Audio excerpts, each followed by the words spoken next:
Hello students, स्वागत है आप सभी का स्टडी 360 में। मेरा नाम है विक्रांत सिंह और आज हम शुरू करने जा रहे हैं क्लास 10 सिविक्स का चैप्टर नंबर 1 जिसका नाम है पावर शेयरिंग। हम देखेंगे कि पावर शेयरिंग क्यों जरूरी है, हम देखेंगे कि पावर शेयरिंग किस तरीके से की जाती है और हम ये भी समझेंगे कि किसी भी देश में अगर पावर शेयरिंग नहीं होती है तो किसी भी देश को उसके क्या दुष्परिणाम झेलने पड़ते हैं। और आपकी बुक में इस चैप्टर में दो देशों की कहानी बताई गई है। पहला देश है बेल्जियम जो कि एक यूरोपियन कंट्री है और दूसरा देश है श्रीलंका जो कि एक एशियन कंट्री है। तो हम शुरू करते हैं बेल्जियम से। बेल्जियम एक बहुत ही छोटा सा देश है यूरोप में, जिसके पड़ोसी हैं जर्मनी, लग्जमबर्ग, नीदरलैंड और फ्रांस। बेल्जियम की कैपिटल है ब्रसेल्स। और बेल्जियम अगर हम कंपेयर करें इंडिया से तो इंडिया में एक राज्य है हरियाणा, उसके बराबर का इसका एरिया है। बेल्जियम की पॉपुलेशन करीब करीब 1 करोड़ के आसपास है। तो बेल्जियम की अगर हम बात करें तो इसका जो ऊपर का हिस्सा आप देख रहे हैं उसे बोलते हैं फ्लैमिश रीजन, जहां पे 59% लोग डच लैंग्वेज बोलते हैं। और नीचे वाला जो हिस्सा देख रहे हैं उसे हम बोलते हैं वेलोनिया रीजन, जहां पर 40% लोग फ्रेंच लैंग्वेज बोलते हैं और बचे हुए 1% लोग बेल्जियम में जर्मन लैंग्वेज बोलते हैं। अब हम अगर इसकी कैपिटल की बात करें तो वहां पे कैपिटल का नाम है ब्रसेल्स। ओके, तो वहां पे 80% लोग फ्रेंच लैंग्वेज बोलते हैं और 20% लोग डच लैंग्वेज बोलते हैं।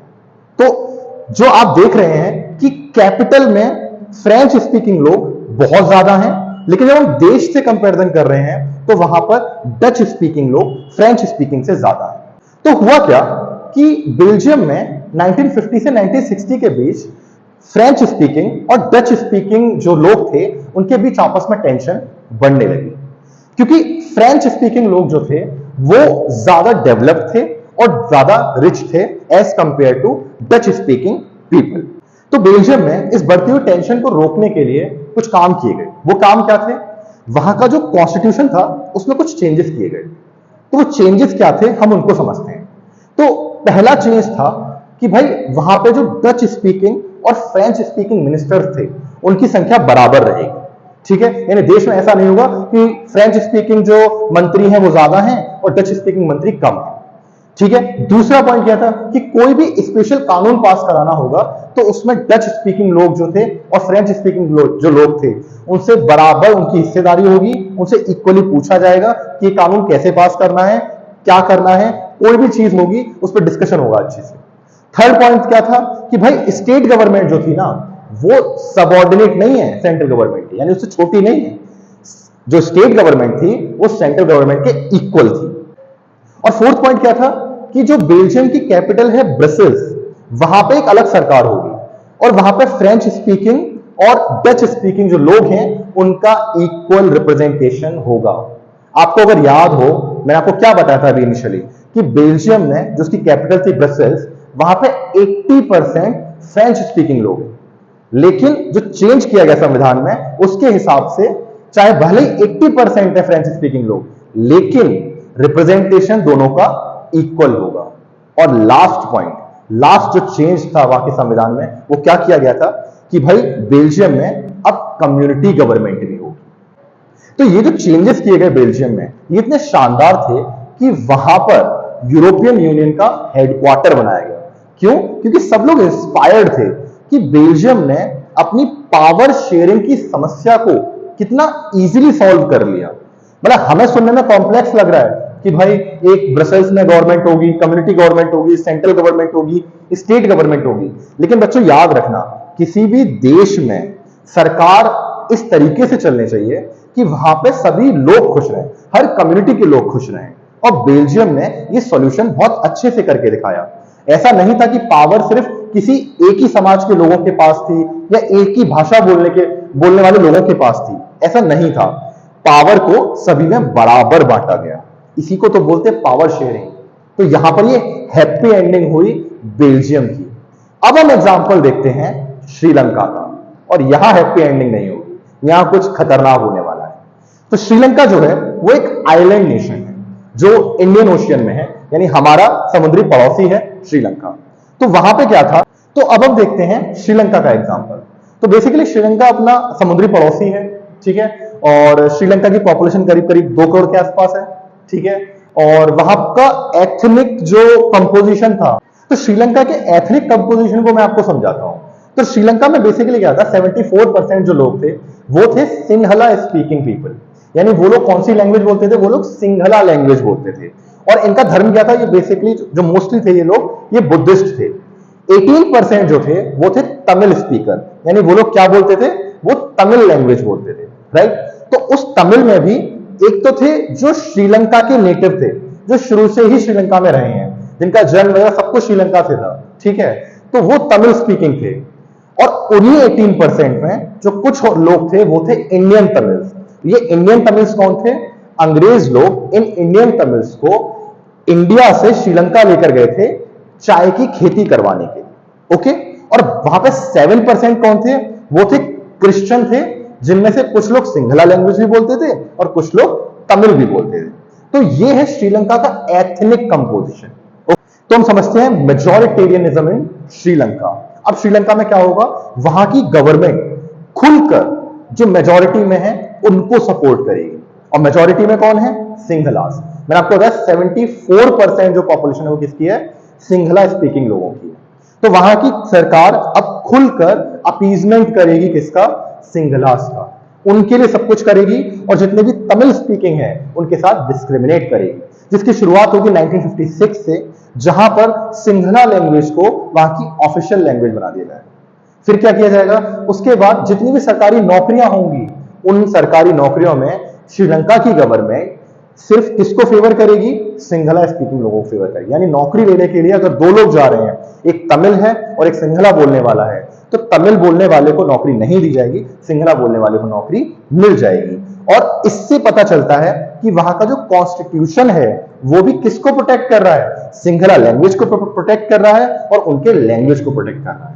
जब ये इतना ज्यादा होने लगेगा तो तमिल स्पीकिंग जो लोग हैं उनको समझ आ जाएगा कि भाई हमारे साथ खुलकर हो रहा है डिस्क्रिमिनेशन। यानी जो सिंहला स्पीकिंग है उनकी लैंग्वेज भी सबसे ऊपर, उनका रिलीजन भी सबसे ऊपर और उनकी कल्चर भी सबसे ऊपर, उनको नौकरी भी मिलेगी। लेकिन हमें क्या मिल रहा है, हमें कुछ भी नहीं मिल रहा है। अरे कुछ भी छोड़िए, हमें तो बेसिक राइट्स तक नहीं मिल रहे हैं, नौकरी करने का अधिकार तक नहीं मिल रहा है। यानी उनको समझ आ जाएगा कि उनके साथ डिस्क्रिमिनेशन हो रहा है। एक बेसिक सा अधिकार, राइट टू इक्वालिटी, वो भी तमिल लोगों को वहां पर नहीं मिल रहा है। क्यों, क्योंकि वहां की सरकार एक पॉलिसी फॉलो कर रही है और उस पॉलिसी का नाम है मेजॉरिटेरियनिज्म पॉलिसी, जहां पर वो खुलकर मेजॉरिटी, जो जिनकी मेजॉरिटी है यानी जिनकी संख्या ज्यादा है, उनको अपीस कर रही है, उनको खुश कर रही है, उनके वोट ले रही है, सरकार में आ रही है, और जो माइनॉरिटी में है उनके साथ खुलकर अत्याचार कर रही है। अब इतना कुछ हो रहा था तमिल के साथ, तो उन्होंने कुछ किया, यस उन्होंने कुछ किया। सो हम देखते हैं steps taken by Tamil people. जो तमिल बोलने वाले लोग थे उन्होंने क्या स्टेप लिए, उन्होंने अपनी पॉलिटिकल पार्टीज बनाना शुरू की, उन्होंने अपनी एसोसिएशन बनाना शुरू की और सरकार के सामने कुछ डिमांड रखी, जिसमें पहली डिमांड थी कि भाई हमारी जो तमिल लैंग्वेज है ना, आप उसको भी ऑफिशियल लैंग्वेज बनाइए। दूसरी डिमांड उन्होंने क्या रखी कि भाई जो जिस रीजन में वो रहते हैं, जिस जगह पे वो रहते हैं, वहां पर उनके लिए एक सेपरेट गवर्नमेंट होनी चाहिए। तीसरी डिमांड उन्होंने रखी कि भाई हमें भी सिंहलास की तरह हमें क्या मिलनी चाहिए, इक्वल अपॉर्चुनिटी मिलनी चाहिए जॉब्स पे, जो उनको नहीं मिल रही थी। और उन्होंने एक और डिमांड रखी कि अगर आप ये भी नहीं कर सकते हो तो भाई हमारे लिए फिर एक अलग कंट्री दे दो, उसमें निकाल के, श्रीलंका में से एक पार्ट में निकाल के हमें एक अलग कंट्री दे दो, हम खुशी खुशी रह लेंगे। ये भी डिमांड नहीं मानी श्रीलंका की गवर्नमेंट। इसके बाद क्या हुआ, इसके बाद वहां पर खून बहा, आपस में सिंहला और तमिल स्पीकिंग लोगों में लड़ाइयां हुई। ये लोग लड़ने लगे, एक दूसरे के गले काटना शुरू कर दिए, लोगों को मारना शुरू कर दिया और कम से कम हजारों लोगों की वहां पर मौत हो गई और देश में सिविल वॉर छिड़ गया। तो इसमें हम श्रीलंका के एग्जाम्पल में देखते हैं कि जब पावर शेयरिंग नहीं की गई तो देश में क्या हुआ, देश में सिविल वॉर हुआ, यानी गृह युद्ध छिड़ गया। तो हमने अभी आपके सामने दो एग्जाम्पल देखे, एक था बेल्जियम का एग्जाम्पल और दूसरा एग्जाम्पल श्रीलंका का। बेल्जियम में बैठकर शांति से सॉल्यूशन किया गया और जो पावर शेयरिंग थी, यानी जो पावर का बंटवारा था, वो आपस में शांति से किया गया और वो लोग खुशी खुशी रहे। लेकिन एक तरफ हमने देखा कि जो मेजॉरिटी में लोग थे उनके साथ सरकार खड़ी रही, उनके लिए करने लगी और माइनॉरिटी के साथ डिस्क्रिमिनेशन करने लगे, जिसकी वजह से एक देश में क्या हुआ, सिविल वॉर छिड़ गया। बच्चों, ये आपके लिए भी सीखने वाली बात है कि किसी भी देश में, चाहे वो आपका भारत ही क्यों ना हो, किसी भी देश में मेजॉरिटेरियनिज्म नहीं होना चाहिए। अगर किसी भी सरकार ने मेजॉरिटी अपीजमेंट शुरू कर दिया तो आज नहीं तो कल वहां पर सिविल वॉर जरूर होगा, गृह युद्ध जरूर छिड़ेगा।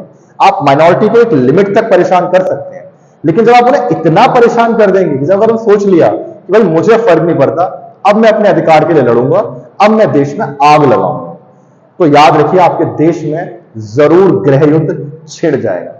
और नेता को क्या है, नेता को तो अपने मजे करने हैं, उनको तो आप लोगों को आपस में लड़वा के अपने मजे कर। खैर, हम वापस अपने चैप्टर पे आते हैं। तो मैंने आपको अभी श्रीलंका और बेल्जियम का एग्जांपल दे दिया है। अब हम पावर शेयरिंग के अलग टॉपिक को समझते हैं। तो बच्चों, एक सवाल है कि why power sharing is important या why power sharing is good. Power sharing क्यों अच्छी चीज है? तो देखिए, सिंपल लॉजिक समझिए। हमने इन दो एग्जांपल से ये समझा कि अगर पावर शेयरिंग होगी, अगर समाज में पावर सभी वर्गों में बराबर बांटी जाएगी, तो वो देश शांति से रहेगा, फलेगा फूलेगा, आगे बढ़ेगा। और पावर शेयरिंग जो होता है वो स्पिरिट है डेमोक्रेसी का, यानी डेमोक्रेसी पावर शेयरिंग के बिना कुछ भी नहीं है। तो इसलिए पावर शेयरिंग बहुत जरूरी है। अगर पावर शेयरिंग नहीं होगा, that will lead to civil war in any country.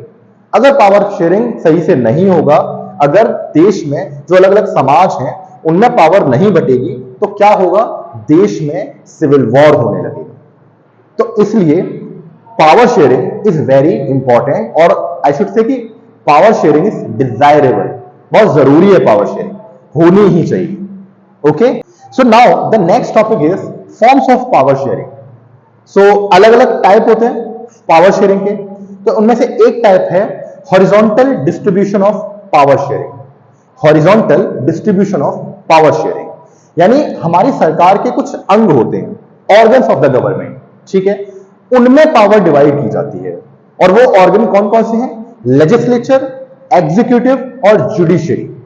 तो लेजिस्लेचर, एग्जीक्यूटिव और जुडिशरी जो है, इन तीनों के अपने अपने काम हैं, यानी इनमें पावर बांटी गई। ये किसने दिया था ये सिस्टम? ये दिया था मॉन्टेस्क्यू ने। मॉन्टेस्क्यू नाम के थिंकर थे, उन्होंने पहली बार इस पावर शेयरिंग की बात की थी कि there must be a sharing of power, power share होनी चाहिए, ठीक है, किसके बीच में? ऑर्गन्स ऑफ द गवर्नमेंट के बीच में, यानी गवर्नमेंट के जो ऑर्गन्स हैं उनके बीच में। और वो ऑर्गन कौन कौन से हैं? Legislature, executive and judiciary. यानी क्या होता था, जब ये ऑर्गन्स नहीं होते थे तो पहले एक राजा होता था, और उस राजा के पास ये तीनों पावर होती थी। जैसे लेजिस्लेचर का काम क्या है? लेजिस्लेचर का काम है कानून बनाने का, एग्जीक्यूटिव का काम है कानून लागू करने का, और जुडिशरी का काम है न्याय देने का। तो ये सारी पावर पहले एक ही व्यक्ति के पास होती थी, जिसे हम बोलते थे मोनार्क या किंग। लेकिन बाद में कॉन्सेप्ट आया शेयरिंग ऑफ पावर का, यानी पावर शेयर कर दो, किसके बीच में? ऑर्गन्स ऑफ द गवर्नमेंट के बीच, यानी गवर्नमेंट के तीन ऑर्गन होंगे उनके बीच में। लेजिस्लेचर का लेजिस्लेट करने का काम, यानी लॉ बनाने का काम पार्लियामेंट को दे दो, लॉ को लागू करने का काम एग्जीक्यूटिव को दे दो, और न्याय देने का काम जुडिशरी को दे दो। ये तीन जगह पर पावर बट गई, और इसके बाद क्या हुआ? कभी भी डिक्टेटरशिप नहीं आएगी।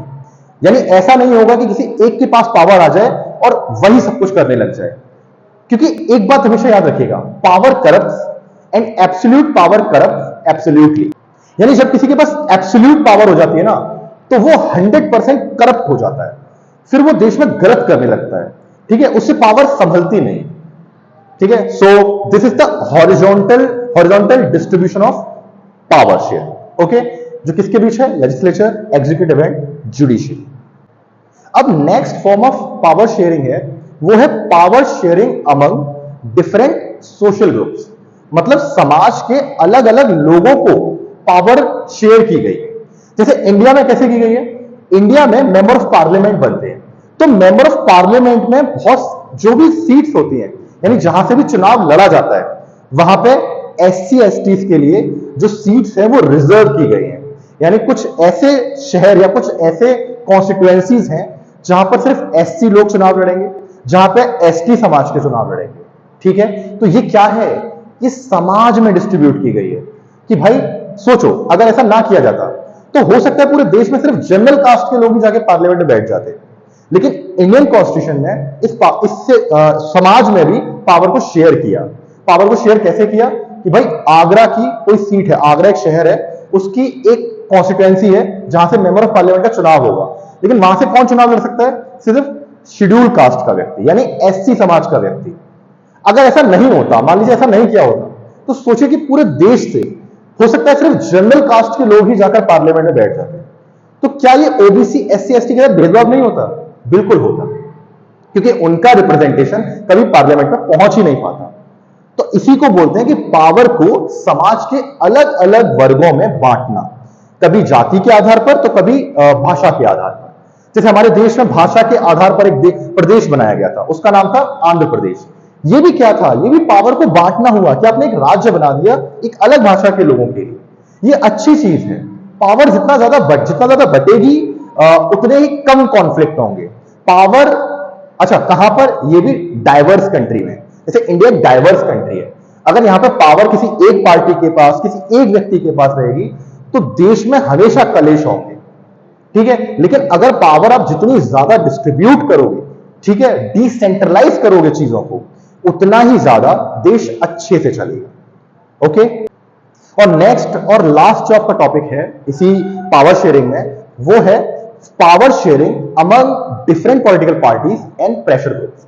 तो हर देश में बहुत सारी पॉलिटिकल पार्टीज होती हैं और कुछ प्रेशर ग्रुप होते हैं जिनका काम होता है सरकार के ऊपर प्रेशर बनाना। देखिए, जब सरकार आती है डेमोक्रेसी में, आपने सरकार चुन ली, तो ऐसा नहीं होगा कि जो सरकार करेगी वो सब कुछ सही हो।